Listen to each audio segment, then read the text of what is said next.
కానీ అపవాది, దేవుడు విత్తనం విత్తితే అపవాది కూడా విత్తనాలు విత్తాడు. దేవుడు ఫలింపజేస్తున్నాడు, రెండిటిని ఎదుగుతానికి అవకాశం ఇస్తున్నాడు, రెండిటికి సమయం ఇచ్చాడు, రెండిటికి కాలం ఇచ్చాడు, రెండిటికి వర్షాన్ని కుమ్మరింపజేస్తున్నాడు.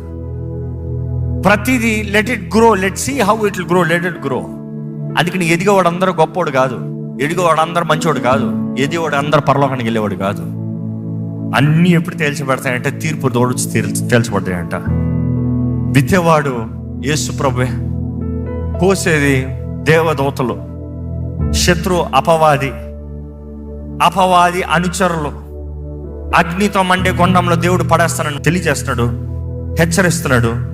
కానీ ఈరోజు మనం జ్ఞాపకం చేసుకోవాలి, దేవుని మాటని ఆలకించి మనము జాగ్రత్త పడి మన జీవితాలను సరిదిద్దుకుంటే నిత్య అగ్నిలో కాక నిత్య జీవంలోకి వెళ్ళి నిత్య జీవ వారసులుగా బ్రతికే అవకాశం ఉంటుంది.